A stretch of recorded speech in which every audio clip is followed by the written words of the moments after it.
Imagine waking up one day to find everything you once held dear slipping through your fingers, your career, your relationships, your sense of purpose. The things that anchored your identity dissolve like smoke in the wind, leaving only the raw, exposed truth. You are nothing more than the sum of fleeting moments, caught in a vast and different universe. At first, you try to grasp at anything familiar, seeking stability in the chaos. You throw yourself into work, into relationships, into distractions, but the more you try, the more it all seems to fade away, as if everything you've built was only a fragile illusion. The money, the status, the achievements, none of it seems to matter anymore. And then, the question arises in your mind, who am I without all of these things? For a moment, the question lingers in the silence of your mind, like a dark cloud slowly consuming your thoughts. Who are you if the roles you play, the things you've accumulated, and the labels others attach to you vanish without a trace? What happens when the very foundations of your identity are ripped away, and you're left standing in the barren expanse of your own existence? The contradiction becomes undeniable. The more you lose, the more you seem to realize what you've been clinging to wasn't even yours to begin with. You were never your job title, your family role, or your social status. Yet, you can't help but wonder, how do you exist in a world that tells you that your worth is measured by what you have, who you know, and what you've achieved? What if this unraveling, this profound loss of everything that once defined you, is not a tragedy at all but a revelation? What if it is precisely in losing everything that you gain the most profound clarity? Could it be that within the chaos of everything falling apart, there lies an invitation to rediscover who you truly are? This is the great question. What if losing everything is the most powerful gift you could ever receive?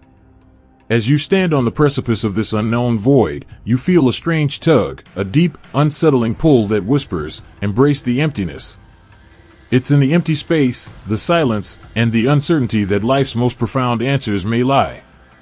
But before you can answer that question, you must first confront another. Why does it feel so terrifying to lose everything? Why does the very thought of letting go strike at the core of your being? And so, you stand at the crossroads of an existential abyss, staring into the unknown, questioning everything you've known about yourself and the world around you. It is here, in the unsettling stillness of this moment, that the journey begins, the journey into the hidden gift of losing everything.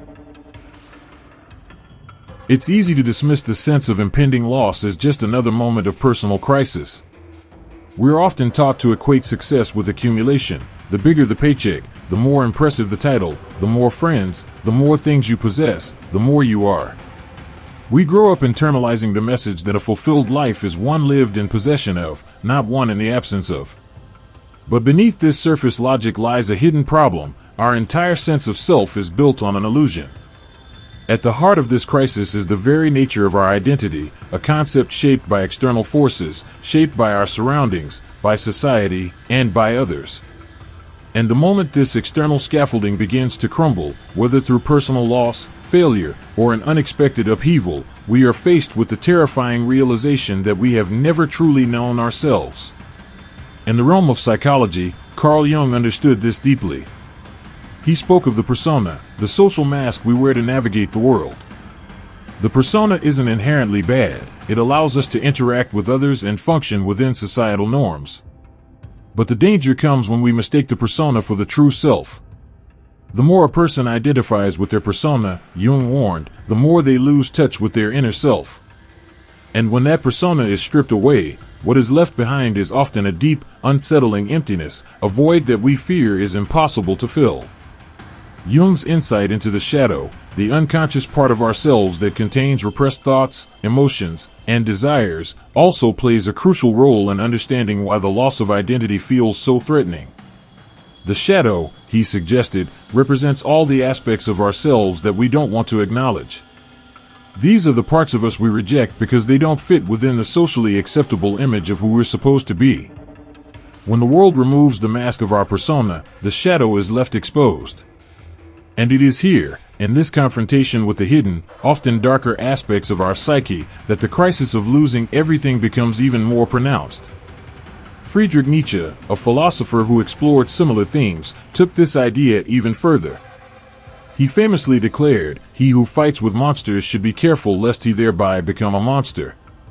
The implication was clear. When we attempt to define ourselves by external things, whether they be achievements, possessions, or roles, there's always the risk that these things will consume us. We fight to protect the illusion of who we think we are, often at the cost of truly understanding what lies beneath. In the absence of external validation, we may discover that we are much more fragile than we ever realized. Nietzsche's concept of the Übermensch, or Overman, was a vision of a person who transcended societal definitions and embraced the full, unfiltered experience of being human. But to reach that level of existence, he argued, we must undergo a process of becoming, one that involves embracing loss, discomfort, and, ultimately, the realization that there is no inherent meaning in life except the meaning we create for ourselves. In fact, it's this existential vacuum, this blank slate, that has caused so many people throughout history to despair. Jean-Paul Sartre, the father of existentialism, famously proclaimed that existence precedes essence. This means that we are not born with a predefined purpose. We are, in essence, empty vessels at the start. And that emptiness, this terrifying void, forces us to confront the ultimate question: if I am not defined by anything outside of me, then who am I? The answer, Sartre believed, lies in radical freedom, the freedom to create meaning for ourselves. But that freedom is terrifying because it means we are ultimately responsible for our own existence, and that means losing all sense of preordained purpose. The root of the problem lies here. We are social creatures conditioned to find meaning through external validation. From the moment we are born, we are thrust into a world that measures success by external markers, grades, status, wealth, appearances. We spend our lives chasing after these things, believing that their attainment will bring us happiness and fulfillment. Yet, as Viktor Frankl, the renowned psychiatrist and Holocaust survivor, pointed out in his seminal work Man's Search for Meaning, those who endure suffering without any clear purpose or meaning are the ones who falter. For Frankl, the key to survival, and indeed to fulfillment, was finding meaning in the most despairing circumstances. And so, we're left in a paradox. We spend our lives seeking external validation, hoping that it will fill the emptiness inside of us, only to find that it is never enough. When everything we've accumulated is suddenly taken away, we are forced to confront the question, what remains when everything is gone? But herein lies the true nature of the crisis. It's not just about losing things. It's about losing the illusion of control, of certainty, and of the roles we have long played. We live in a world that constantly tells us that the purpose of life is to acquire, to amass, to achieve, and to perform. But the loss of these things forces us to ask whether this pursuit is ever truly meaningful. It forces us to confront the uncomfortable possibility that the very pursuit of meaning may be what has been keeping us trapped all along. Thus, the crisis of losing everything is not merely a personal loss, it is an existential reckoning, one that challenges the very foundation of who we believe ourselves to be. It forces us to confront the deep, uncomfortable truth: we are not the sum of our possessions, our achievements, or our roles. We are, in fact, nothing until we choose to be something. And so, the hidden problem at the core of our crisis is this: the loss of everything reveals to us the illusion of who we thought we were, and it is only in that moment of loss that we are presented with the opportunity to create something far more authentic and profound. But only if we are willing to face the discomfort of letting go. The fear of losing everything, while deeply personal, is not an isolated experience. It's a shared human condition that shapes entire societies. On the surface, the consequences of a personal crisis or the loss of identity may seem like a matter of individual suffering, but in reality, they seep into the collective consciousness, quietly shaping the fabric of social and cultural structures. When you lose everything, what you feel is not merely a personal void, it's a rupture in the very way you perceive reality. The world around you no longer looks the same. Suddenly, the sense of control you once felt over your life is replaced with a cold, disorienting uncertainty. This internal shift, the crumbling of your personal foundation, begins to reflect itself outward, influencing the way you interact with the world, the choices you make, and how you relate to others. In a world that teaches you to define yourself by what you have, what you do, and how you appear, the act of losing these things creates a profound dissonance. You no longer fit within the mold that society expects of you. You become an outlier, an anomaly, someone who doesn't conform to the prescribed roles of success, beauty, and purpose. And society, ever the enforcer of conformity, responds in kind. Those who lose everything, who no longer fit the social template, are often met with misunderstanding, isolation, and even disdain. The judgment is not always explicit, it's often subtle, embedded in the way people look at you, the way conversations shift when you enter a room, the way you're excluded from opportunities simply because you no longer represent the ideal. This social rejection, though often unconscious, is an expression of the underlying cultural value system that measures worth through external markers. And when you no longer fit within this system, you are pushed to the periphery. This rejection, however, is not just an external problem, it's internalized. As you're excluded from the flow of mainstream life, you begin to feel the weight of your own inadequacy. The cognitive dissonance between how you see yourself and how others see you becomes a source of inner turmoil. You are no longer just confronting the loss of your external markers of identity, you are now questioning your intrinsic value as a human being. Neurologically, this feeling of exclusion and loss is processed in the same regions of the brain that handle physical pain. Studies have shown that social rejection activates the dorsal anterior cingulate cortex, DACC, and the anterior insula, areas responsible for the perception of pain. The brain, it seems, is unable to distinguish between emotional and physical suffering when it comes to loss. The same parts of you that feel the pang of a broken bone also feel the sharp sting of social alienation or personal crisis. This overlap between physical and emotional pain suggests that losing everything is not just a psychological experience, it's a deeply physiological one, one that shakes the body to its core. But the consequences go beyond personal suffering and neurological responses. On a broader scale, the collapse of individual identities in times of crisis sends ripples through the fabric of society. We live in an age where individualism reigns supreme, where people are expected to carve out their own unique paths and achieve greatness by their own definition. Yet, at the same time, this relentless push for personal success breeds competition, comparison, and a pervasive sense of inadequacy. The social system fosters an environment where people are constantly told they must be better, more successful, more fulfilled than others. And in this hyper-competitive culture, the loss of everything doesn't just feel like a failure, it feels like a betrayal of the social contract itself. When you lose everything, it's not just your life that feels out of balance, it's the societal balance that seems to shift as well. The world is no longer as solid, as predictable, as it once seemed. The certainty that the system works for everyone, that hard work and perseverance will lead to rewards, begins to dissolve. What happens when the rules of the game no longer apply? When the very assumptions about your role in the world crumble, you are left to confront a profound existential question: what if the system itself is a lie?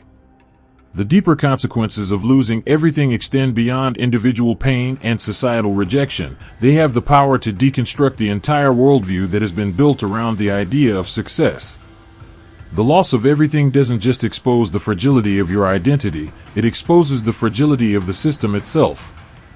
This system is built on the idea that human value is quantifiable, that a person's worth can be measured by their productivity, by their material possessions, by their outward success.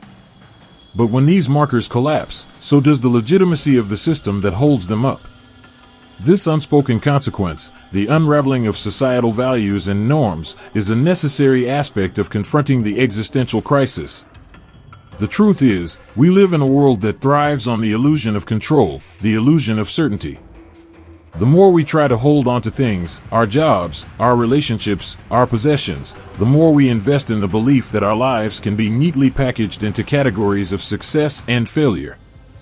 But the moment those categories break down, we are left standing in the ashes of an old belief system, one that no longer seems to serve us. Yet, this is also where the hidden gift lies. For as much as losing everything is painful, alienating, and destabilizing, it also holds the potential for the greatest freedom. This collapse of external identities and systems can also be the catalyst for deep transformation. But before we can embrace this opportunity, we must first confront how deeply the structures of society have shaped our perception of self, and how those same structures limit our capacity for genuine freedom. In short, the unseen consequences of losing everything are not just psychological or emotional. They are societal, cultural, and neurological. They show us that our reliance on external validation and the societal frameworks that reinforce it have shaped not just our sense of self, but the way we view the world itself. But it is precisely through this collapse that we are presented with an opportunity to break free from the constraints that have kept us trapped, unaware of the deeper potential within ourselves. There is a moment, a turning point, when the mind, tired, bruised, and overwhelmed by the weight of everything lost, refuses to bend further under the crushing pressure of societal expectations. In that moment, the individual faces a choice: to remain shackled by the chains of external validation, clinging desperately to fragments of what once was, or to embrace the disorienting emptiness and discover the radical potential hidden within. It is here, at the crossroads of despair and liberation, that the rebellion begins, the rebellion against the life defined by accumulation, comparison, and performance. It is a rebellion not against the world itself, but against the very notion that we must always possess something to be valuable. It is a refusal to play the game by its rules, an invitation to create a new set of values, ones that emerge not from what is taken from us but from what remains after everything is lost. To break free from the invisible prison we have constructed around ourselves, we must first understand that the very act of letting go, of surrendering control and embracing loss, is the key to true freedom. This is a counterintuitive truth that few are willing to embrace, for it requires us to go against everything we have been taught. We are told that life is about rising above adversity, about triumphing over obstacles, about holding on to what we have. But what if the real path to freedom is not about holding on at all? What if it is about embracing the loss, the void, the nothingness? In ancient philosophy, the idea of letting go to find freedom is not new.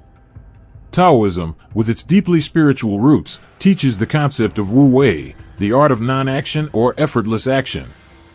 Far from advocating for passivity, it encourages a way of being that is in harmony with the natural flow of life. Wu Wei suggests that the more we try to control, to accumulate, to possess, the more we distance ourselves from our true nature. Instead, the Taoist sage knows that freedom comes not from exerting control, but from allowing things to unfold as they are. The paradox is clear: the more you let go, the more you gain, not through accumulation, but through acceptance. But this kind of rebellion is not easy. It requires us to challenge the deep-seated beliefs that have governed our lives, beliefs that have been instilled in us since childhood. The idea that your worth is tied to your material success, your appearance, your status in society, is so deeply ingrained that it feels like a part of your very identity. The idea of losing everything is terrifying because it forces you to confront a reality where your value is no longer determined by external measures. Yet, it is precisely in this confrontation that the true freedom lies. For in releasing the need to control and possess, you free yourself from the shackles of societal expectation.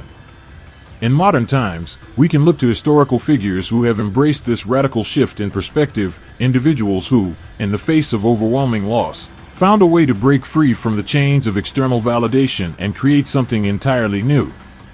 Take, for example, Viktor Frankl, whose experience as a Holocaust survivor profoundly shaped his understanding of meaning. Frankl found that even in the most horrific of circumstances, when stripped of everything, even his family and his belongings, there was still one thing that no one could take from him: his ability to choose his response. Frankl's experience taught him that freedom lies not in external circumstances, but in the inner power to choose how we interpret and respond to those circumstances. In his book Man's Search for Meaning, Frankl writes, "When we are no longer able to change a situation, we are challenged to change ourselves." This profound realization allowed him to find meaning and freedom even in the most dire of circumstances. Similarly, consider the story of Nelson Mandela, who spent 27 years in prison for his political beliefs. It was during this time, in the midst of profound personal loss and suffering, that Mandela came to understand a key truth: true freedom is not about physical release from prison, but about the freedom of the mind. Mandela's imprisonment, rather than breaking him, allowed him to transcend the identity that had been imposed upon him by both society and his enemies. He emerged from prison not with bitterness, but with a deeper understanding of his true self, one that was not defined by his external circumstances. Both Frankl and Mandela exemplify what happens when we shift our focus from what is lost to what remains. In the aftermath of losing everything, we often feel like we are left with nothing. But this nothing is, in fact, fertile ground for the creation of something entirely new. It is from the void that new possibilities emerge, free from the constraints of what was. In shedding the old, we are given the opportunity to rebuild, not based on the old measures of success, but from the core of who we are without all the external trappings. It is here, in this radical act of reinvention, that we find the true gift of losing everything. Yet, breaking free from the illusion of external validation requires more than just an intellectual understanding of this concept. It requires a deep, visceral shift in perspective. It requires us to lean into the discomfort of uncertainty, to sit with the emptiness without rushing to fill it with distractions or false substitutes. The key to this process is to embrace the void, to welcome the loss, and to see it not as an end, but as a beginning. For it is in the emptiness that new possibilities, true creativity, and a deeper sense of self are born. The rebellion against external definitions of worth is not a one-time event. It is an ongoing process, one that involves constant questioning, constant reevaluation, and constant surrender. But it is in this process that we begin to reclaim our authentic selves, the selves that exist beyond the roles, the achievements, and the possessions. This is the radical freedom of losing everything, the freedom to be, not what the world tells us we should be, but what we choose to become. In the end, it becomes clear that the true gift of losing everything lies not in what we gain, but in what we lose, the illusion of control, the attachment to identities that were never truly ours, and the deep-rooted belief that our worth is determined by what we possess. To lose everything is to be confronted with the raw, unfiltered truth of existence, stripped of distractions, conventions, and societal expectations. It is here, in the void of this loss, that the most profound revelation occurs. At first, the experience of loss feels like death itself. We fear that if we lose our external markers of identity, our job, our status, our relationships, there will be nothing left. But this fear is rooted in a misunderstanding of what life truly is. The tragedy of losing everything is not the loss of who we are, but the death of the illusion that we are anything other than what we are in this moment. The true self is not defined by what we own, what we do, or what we have achieved. It is found in the simple act of being, of existing in the present, without attachment, without pretense, without the need for validation. The ultimate truth, then, is that we are not our roles. We are not our possessions. We are not the sum of our accomplishments or the things we cling to for comfort. We are, in the deepest sense, nothing, and yet, in this nothingness, we are free. This truth echoes through the work of the great philosophers. Søren Kierkegaard, the father of existentialism, spoke of the leap of faith, a moment of surrender where one embraces the unknown, the uncertainty of existence, and the profound freedom that comes with accepting that life is not about control, but about trust.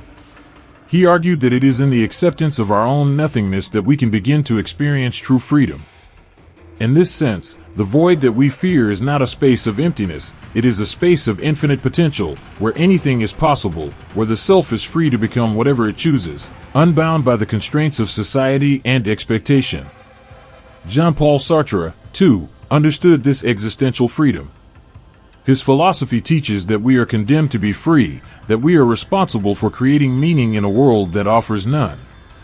In the absence of predefined roles or external purposes, we are left to craft our own identity, to live authentically and with intention. Sartre's existentialism calls on us to embrace our freedom, to reject the easy comforts of social conventions, and to live with the knowledge that we are the architects of our own lives.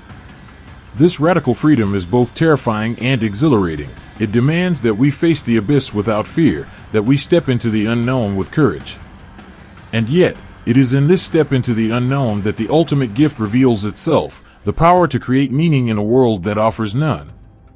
For in losing everything, we are liberated from the external narratives that have constrained us. We are no longer defined by others, nor by the roles society has assigned us. We become the authors of our own story, the creators of our own meaning. The loss of everything is not an end, but a beginning of a new relationship with the self, the world, and existence itself. But to embrace this truth requires a profound shift in perspective, a willingness to see loss not as a tragedy, but as a profound opportunity. To truly experience this freedom, we must first shed the attachment to the familiar, the comfortable, the known. We must embrace the uncertainty, the discomfort, and the vulnerability that comes with stepping away from the identities and roles we've spent our lives constructing. It is only when we let go of these external validations that we can truly find ourselves, not as a product of the world's expectations, but as an expression of the boundless potential that lies within. In a way, this journey into the void is not just a personal transformation, it is a collective awakening. For as each individual confronts their own nothingness, they begin to realize that they are not alone in their experience. We are all bound by the same existential condition, all facing the same universal questions about identity, meaning, and purpose.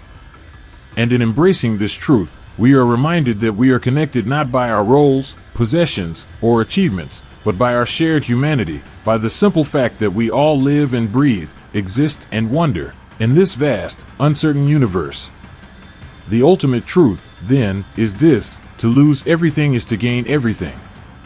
It is to gain the freedom to become who we were always meant to be, not who others expect us to be, not who we think we should be, but who we truly are beneath the surface of roles, expectations, and illusions.